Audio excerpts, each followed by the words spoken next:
Unity of Houston is an inclusive church where we seek to understand and live the teachings of Jesus and other spiritual masters. At Unity, we welcome all people from all spiritual paths and every walk of life. We celebrate the diversity of our city and of our world, and we teach love, tolerance, and oneness, seeking to live in harmony with open minds and open hearts. Wherever you are in your spiritual path, you are always welcome at Unity. Join us and discover that the life of your dreams is already within you.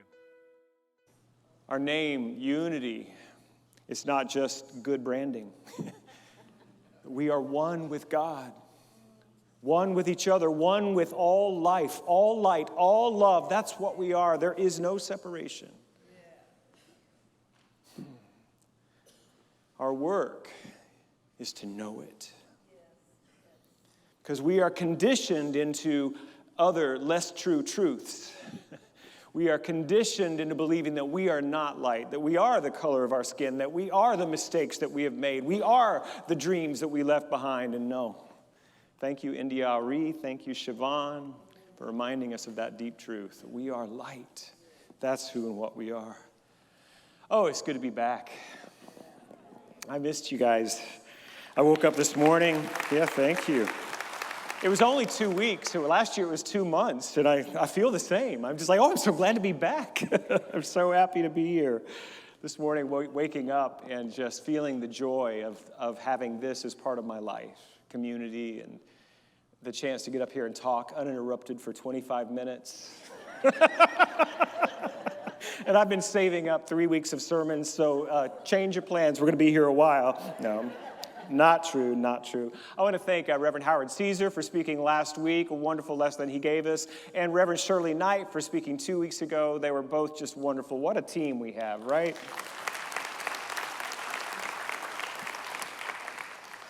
All right, so I want to talk for a moment about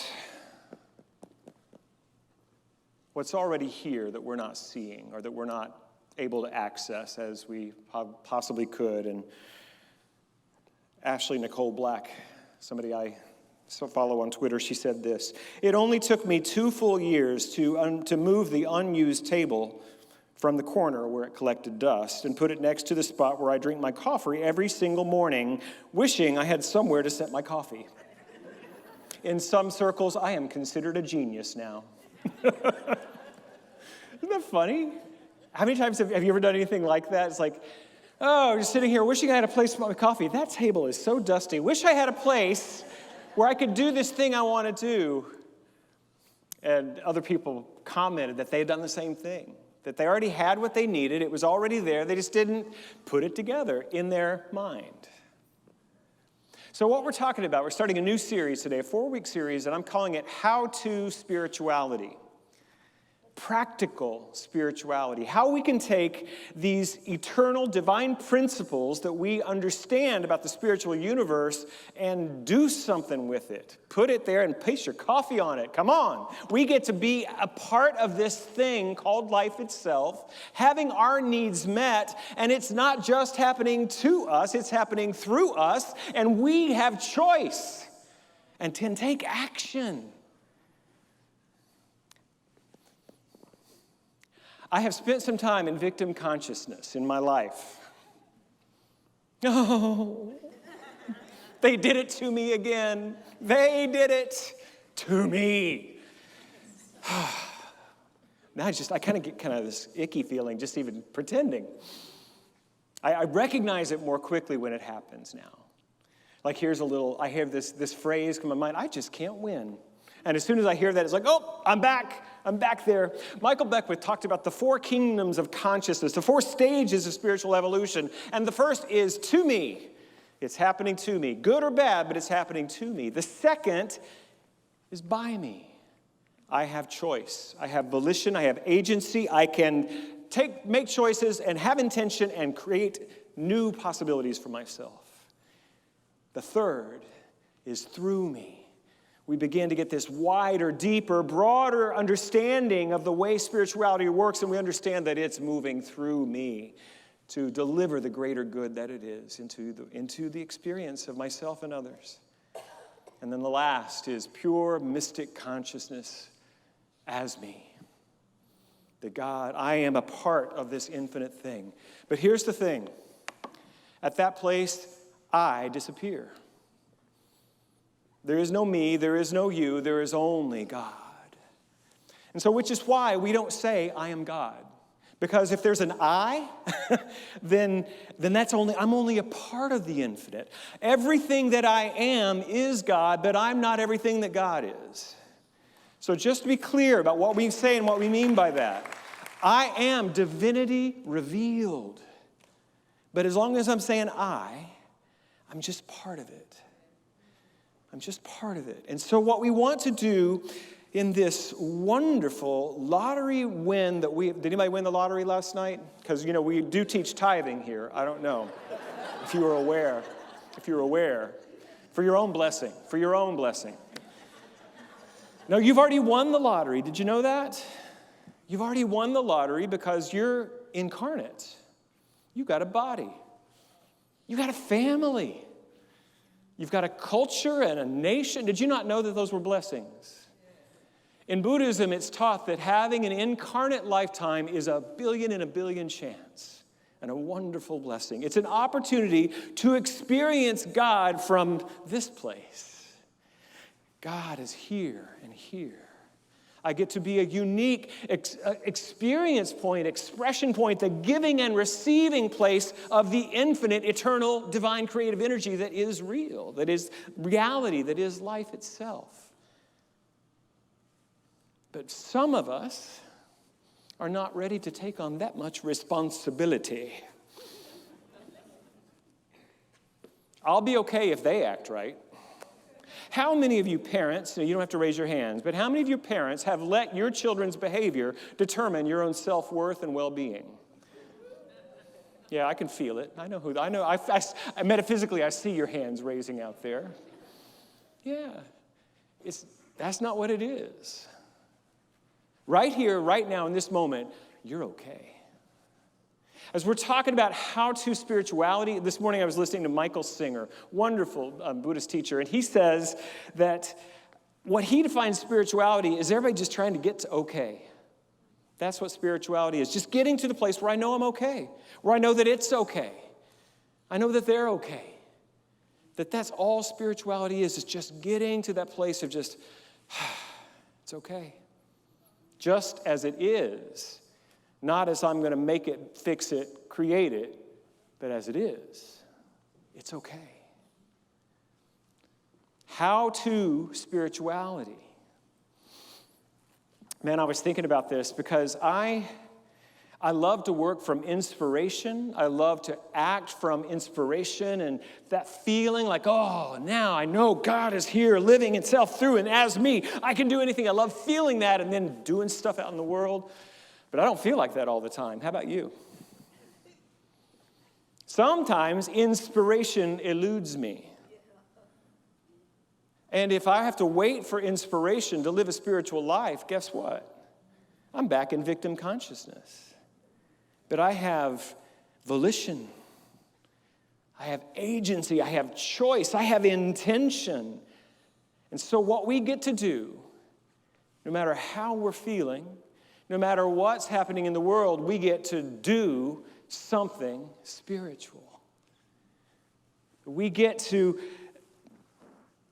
do it. I mean, how to means to just do it. That was the best branding and marketing Nike ever came up with. Just do it.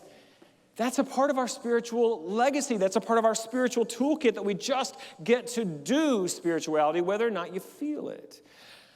Bill Wilson was the founder of Alcoholics Anonymous, and he was a hopeless drunk, and he had struggled for years and could not stay sober, and he was in the hospital sobering up for the umpteenth time, and he had an experience of being on a mountaintop, and there was white light and a rushing wind. He had a spiritual transformational experience, and he never drank again. And as he began to work with other people, he said, this is required. You must have a spiritual experience to beat addiction. But there are other parts. There were things that you could do, a program. There were some steps involved and some actions to take. And what he found was that not everybody was having this mountaintop experience. And guess what? They were staying sober too.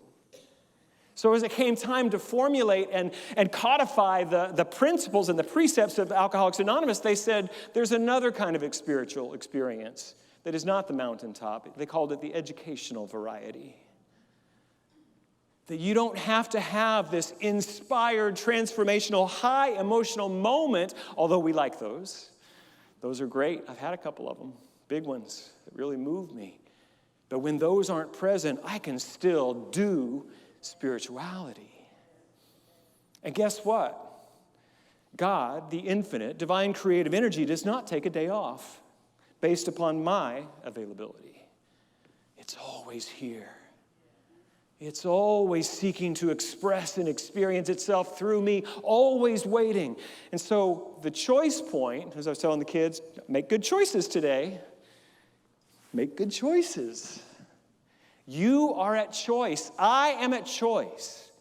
So all month long, the rest of the month, we're going to explore the ways that we can practically apply spiritual teaching. No matter what we're experiencing in the realm of condition, that we can connect and we can take those steps. And the more we're willing to take those steps, whether we feel like it or not, the richer our life becomes, the deeper our connection to Spirit grows. There's an analog. I don't know if you're aware, but there's been a new discovery. There's a new thing that you can do that will prolong your life. Not only the quantity, but the quality. It will cure disease. It will prevent many diseases. It will give you an emotional lift. It's out there, and it's available to you right now. Would you take it? Well, I lied. It's not new. It's called physical exercise. Did you know that? It does all those things I described and many more. Is that news to some of you? Is this a new concept? Probably not. It's always available. No matter how limited you may be, you can do something to move and to help your body have more strength and more resilience and more, what's the other one? Flexibility. You can do something. And somebody once told me, there is a fountain of youth. It's called exercise. And I was like, not interested, thanks. Waiting for the pill. Waiting for the workshop.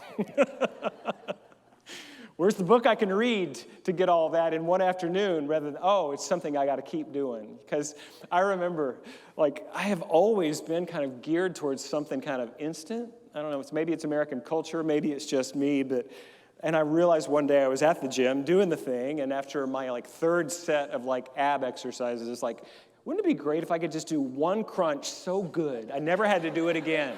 Just one, a really, really good one, and then I was done. Wouldn't that be great?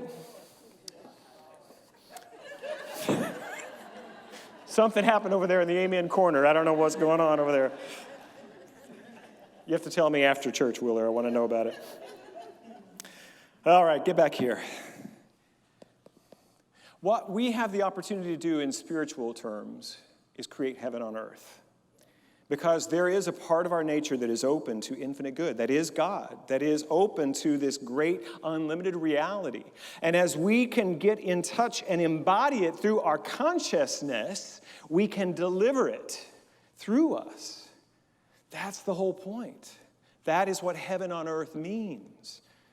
That we are invited into moving with divine creative energy through our choice, through our consciousness, and through our actions. I often read this verse, or two verses, at the memorial services that I am honored to officiate, but I want to read it here now. For I am convinced that neither death nor life, neither angels nor demons, nor the present nor the future, nor any powers, nor any height or depth, nor anything else in all creation will be able to separate us from the love of God. It's Romans 8, 28 and 29, 38 and 39. The deep truth is it doesn't matter what is happening in the conditions of your life. The love and the power and the possibility of God is still here. That is the freedom of a practical, applied spirituality. That you are invited into It is relationship and it's not. I mean, it's all language is limited. And I shared with you a few weeks ago that the word God is loaded for some, and for others it's required for their spiritual conversation. And I get that every word we would use to describe unknowable, unnameable reality is problematic. But I use God. And here's the thing. If you're triggered by that word, I'm not talking about that God. A God that ever did anything bad to you, that's not what I'm talking about. I'm talking about this infinite potentiality of pure consciousness that only knows its own power and presence, that only knows love, light, power, peace, beauty, joy. Those are the big 7 that Thomas Troward came up with as he was talking about how can we begin to use more limited language, more limited words to describe the infinite. He said, these are the 7 that if you start working with these as qualities of the divine, you will begin to demonstrate them, manifest them, express them in your own life. Love. Who could use a little more love today? Have you seen our political landscape? You, me, you know that thing, I'm pointing at you, but I've got 3 fingers pointing back at me. I'm given the opportunity here and today to get out of the spiraling, polarized, blaming consciousness that is in the world and step into the love of God. That's my invitation today. And it's easy to fall back into the other rut, isn't it? But love is available. Light, I am light, I am light. So who couldn't use a little light in our dark conditions of this planet today? So many things we don't understand that are in shadow, that we don't know how we can bring the light of God. Life. Jill Carroll and I had a conversation many years ago, Dr. Jill Carroll, about spiritual traditions. And she said, for me, they must be life-affirming, not life-denying. And that is true for me as well, that I want to be a part of a tradition and a community that affirms life and the life of God that is beyond biological life, that is living itself in expression in all ways. I'm a part of that. I can bring that life-affirming energy. So the way you remember these qualities, there are 3 L's, 2 P's, a B, and a J. PBJ. Get that? LLL, PP, PBJ. Anyway, life, light, love, power, peace, beauty, and joy. Power. This is the thing. When we're in victim consciousness, we need the power of the divine to be accessible. And guess what it is? And if we can begin to open our mind and our heart and our soul and our bodies to the power of God, we can be lifted from our hopelessness, our sense of being trapped in life, and we can become powerful to make new changes. Because that's the other thing, too, is we get back to that coffee table and the coffee cup. You can know that you have a table perfectly for this coffee, but you got to move it. You got to go do it. We think that and I haven't even gotten to prayer and meditation yet. Lord, you should not let me take 2 weeks off again. I'm just telling you.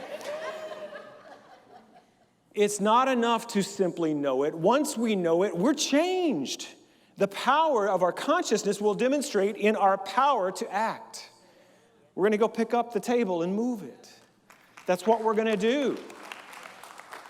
We don't pray to change reality and change God outside of ourselves. We pray to change us. And when we're changed, we act differently. We begin to move and do in the world from a place of empowerment. Peace. Can anybody else use some peace today?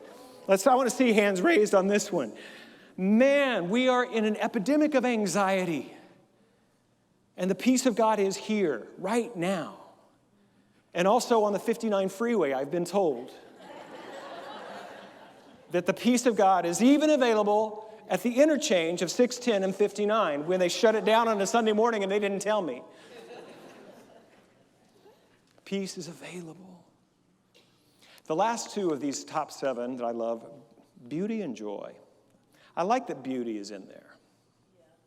There's a lot of ugliness in the world of form. There's a lot of ugliness in our cultures right now, mostly in the way we treat each other. The exclusionary nature of so much of our discourse right now. Who's in, who's out, who's acceptable, who's not. I was really sorry to miss our Pride Sunday, but I watched it, and to see that beautiful ceremony that Reverend Shirley created with the sand. If you haven't seen it, go back and watch it.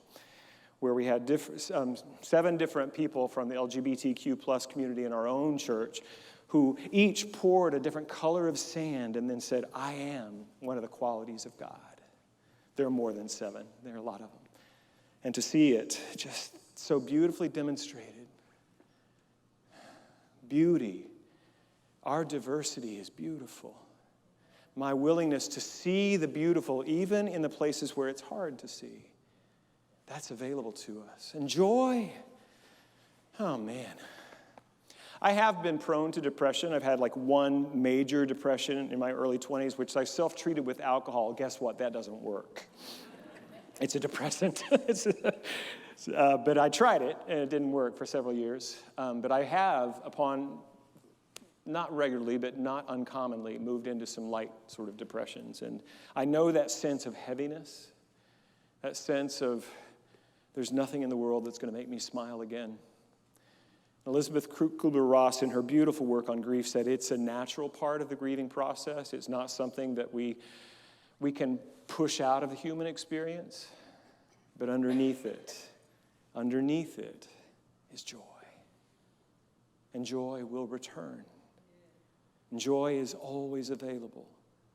And we can choose to open to joy. It may not come in the moment we think it should, but it will come. Because not only is joy available to you, but joy is you. You are that. All right, now I'm going to get to my first point today. You think I'm kidding. Oh, goodness. Meditation. How to meditate. That's in the title. I got to give it to you.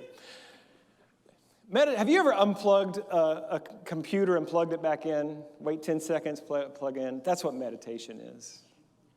Honestly. Michael Singer talks about it. It's like just getting off the hamster wheel. You know, that little hamster just running thing. I'm going uphill. I'm going to get there one day. No, you're not. That's what the mind does. The mind is circular, and it just will think yourself into such difficult and painful places. And meditation is the practice of just getting off. Unplug it. And just sit. And it's not fun. Well, I've had some fun moments in meditation, but often it's not fun. I resist it. My mind is so insistent that it has better things for me to do right now. But if I can just make myself, let me say this, if I can choose, use my agency and volition and choice to sit and quiet the mind, then guess what? Then you plug it back in, it works a little bit better. And then I'm more available to those qualities of the divine. So August something, I don't have the date in front of me, we're going to be doing another meditation day retreat in the Pyramid. Put it on your calendar. It's a Saturday in August. The Pyramid is air conditioned. We will be holding a 10 to 4, many modalities. If you're new to meditation or if you're a lifelong meditator, there's power when we do it together. And we get to unplug and plug back in. I would like to say that one day we graduate from the need for these spiritual practices, but we don't. The more that we're willing to do them, the better able we are to meet life as it's happening and respond from the qualities of God that we are. So that's it for meditation for today. There's a lot more there. Prayer. I want to finish. We've got 5 minutes. All right. Prayer. What do I want to say about prayer?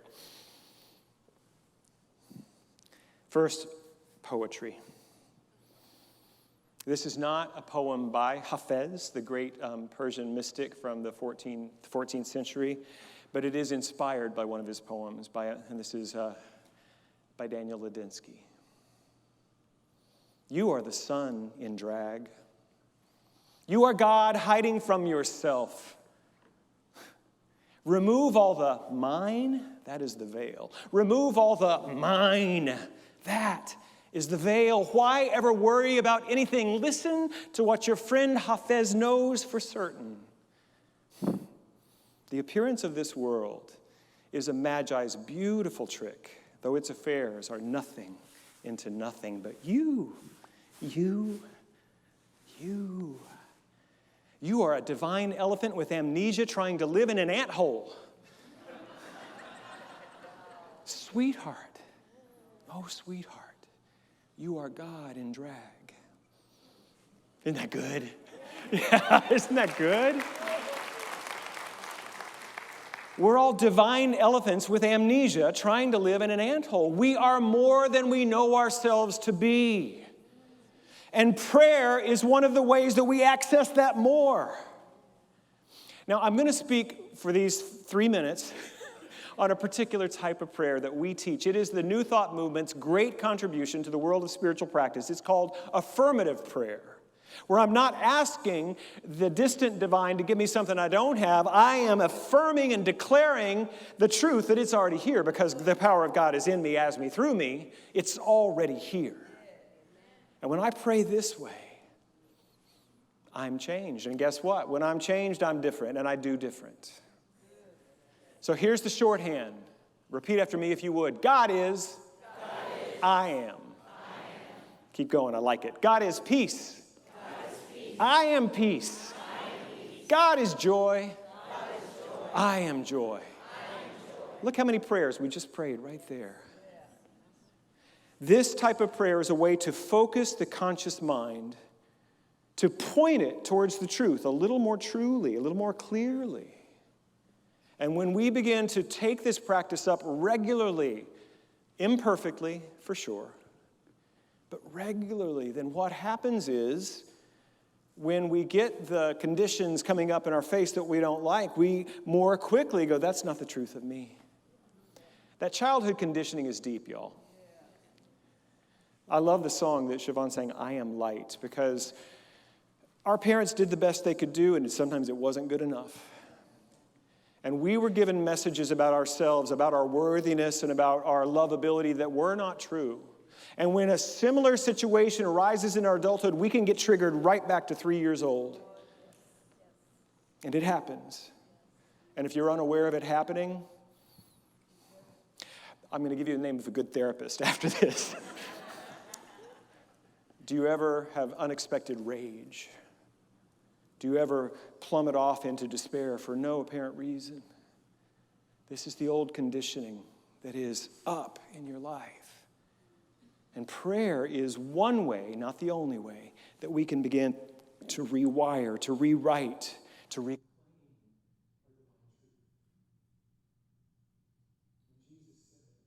Thy kingdom come, on earth as it is in heaven. That's what we're talking about through this type of prayer. As it is in heaven, it is on earth. In the divine reality where there has been nothing ever harmed or wrongly conditioned, that part of me that is open to infinite possibility and power, life, light, love, joy, peace, power, beauty, and joy. I said joy twice. I must need it. When I can begin to plug into that part of my divine mind, I'm bringing the qualities of heaven to my earthly conditions. Try it. I've been doing this for 30 years, and it's incredible what it's done, what the changes that have come about in my life because of being willing to pray in this way. God is, I am. And it's not just for me, that I hope that in some way I'm able to be of service to you, this community, and to other people in the world, that I've healed enough where maybe something that I'm doing can help other people, and that's true for you too. That when we begin to pray, then we're the light for the world to see. We begin to show a different way that we can be in our politics and in our families. Mark Bittman, I don't know if you know him, he's a food writer, he used to work for the New York Times. He wrote the best cookbook I've ever seen called How to Cook Everything. Do you know that book? It's a thick, thick book, and it's great. Well, on his own health journey, he discovered he needed to eat differently, so his second book is called How to Cook Everything Vegetarian. And from that part of his journey and his own healing, he's become an advocate for sustainable farming. And he posted on his Instagram last week. Actually, I want to read it. I want to get this right. It was really good.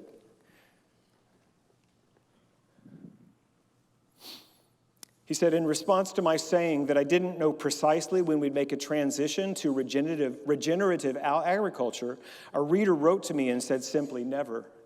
The chemical input companies will never let it happen. He said this kind of thinking leads to despair and inaction. We can't just give up. Your healing is for us all. The healing of your mind and your heart is for us all. And it may just be you healing your own journey from your growing up in an alcoholic household. It may be healing your own perennial struggles with finances and debt. It may feel like it's just for you, but I tell you it's for us all. Then when a false belief is healed in one person, it is healed for all people, future and past. This work that we're invited into of bringing heaven to earth through meditation and prayer is for us all. Would you pray with me now? God is, I am. Infinite loving intelligence, divine creativity, that power that the ancients recorded saying, let there be light, and light was. That power, that infinite possibility, God is, and I am. It dwells in me, it moves through me. I am its instrument for expression and experience. And so the light that was in the beginning, I say, let it be in me now.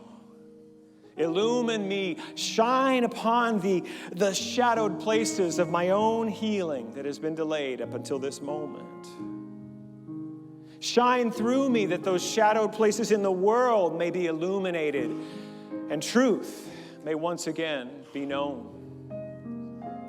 Let this community, this church, be a place where the light of God is so revealed in the members that we are all shining like torches in a dark night, like candles upon the water, that we are the way the world sees that more is possible, healing is possible, love is possible, restoration is possible. Let us shine. Let there be light.